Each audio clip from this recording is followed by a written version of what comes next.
It might be August, but that doesn't mean that you can't grow.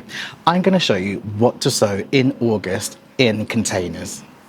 One of the first things that I'm going to be sowing in August in containers on my balcony is lettuce. Leafy greens have a really tough time here on this garden because it's so hot. But what I'm going to be doing on this garden is I'm going to be directly sowing some of this lettuce into containers. And for most of the plants that I'm going to be talking about today, I'm actually going to just be directly sowing into containers because I do not have the time to be growing them in the seed cells and moving them on and pricking them out. No, whilst the soil is still warm, is going directly into the containers. I've sown these quite densely because I'm going to be using the cut and come again method, which means I don't want them to get full size. I just want to harvest the outer leaves. For me, I think winter is the time that I need my garden the most. It's the time where I feel the most bleak. And so I'm really dedicated this year to making this space usable through winter. I'm trying to make sure through my planting plan that there are plenty of elements that are going to draw me into the garden even in winter. So a lot of the plants I'm suggesting today are going to give me some form of a winter harvest or something that I need to try to maintain for an early flowering in spring or an early harvest in spring.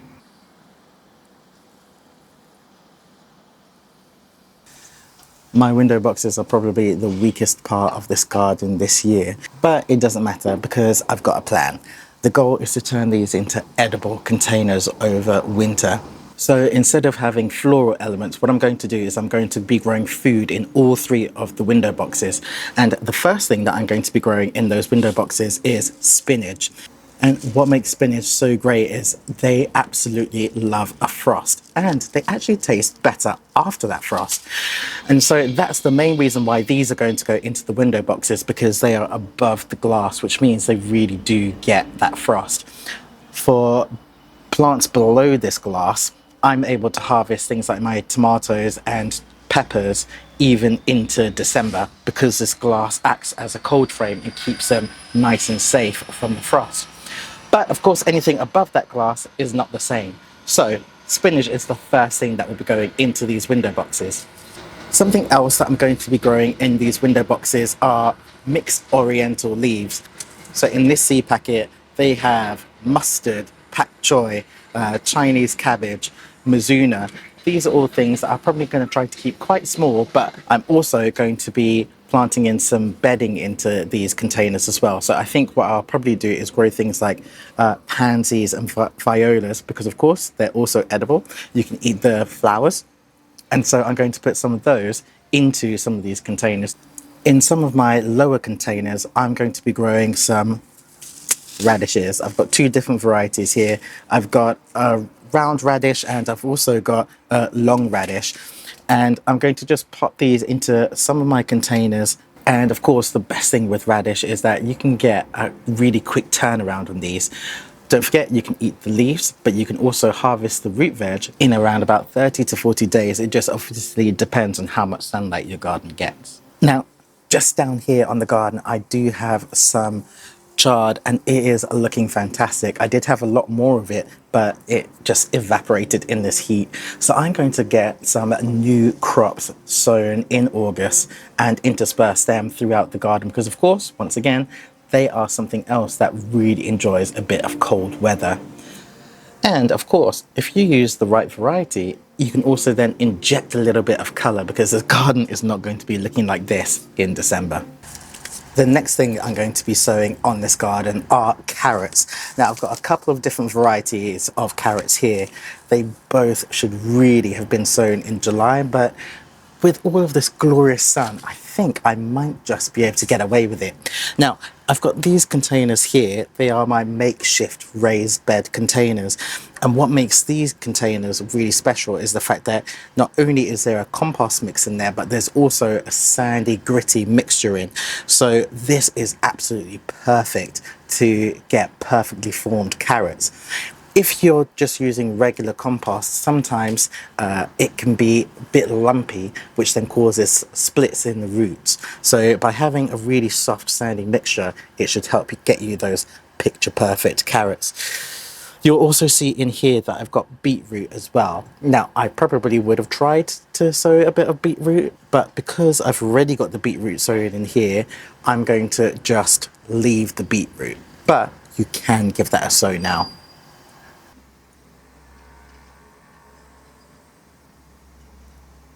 Something else that you can sow in August is cauliflower. You can sow cauliflower, broccoli, cabbage, all of these brassicas, they can go in now. Now, the thing to remember if you're planting in containers is that these plants, they require a big pot. I've got one example just behind me here of my broccoli, and that's in an old tub, which is around about 5 litre pot. These brassicas, cauliflowers, your broccolis, your cabbages, they are so easy to germinate, and sometimes we can oversow them. And then actually from those 1,000 plants that you've sown, you only need one. And just bear in mind that something like this cauliflower, it will take 20 to 24 weeks before you can harvest.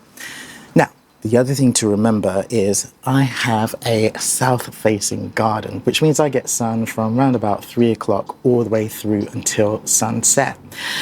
The issue is that in winter, obviously the sun sets a lot earlier. So if the sun sets around about 3 or 4 o'clock, well, the reality is that this garden is only going to get around about an hour's worth of direct sunlight during winter, which slows down this process. So for me, although I'm sowing now, it's touch and go whether or not I'm going to be able to harvest this year. It's most likely going to be in spring, but what I have noticed on this garden is that, as you can see right now, there is sun being reflected off of this building over here, which gives me early morning sunlight. So there's a chance that maybe, just maybe, I will be able to harvest this during this year. Who knows?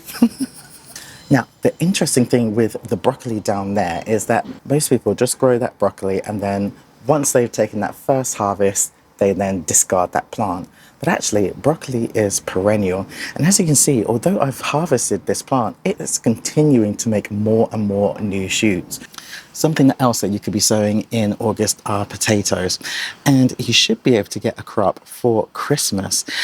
Now, I do have some potatoes on this garden. They were meant to be fully harvested in spring, but I must have left one or two here. And as you can see, I've just chopped back those potato leaves, so I should be able to get a harvest right now. One of the things I'm most proud about the garden this year is the perennial flowers have done phenomenally well. So much so that my lupins and my delphiniums did a fantastic job. And so what I've done is I've collected their seeds. I'm going to be directly sowing some of these seeds now in the hopes that some of these will come up this year and then start to flower next year.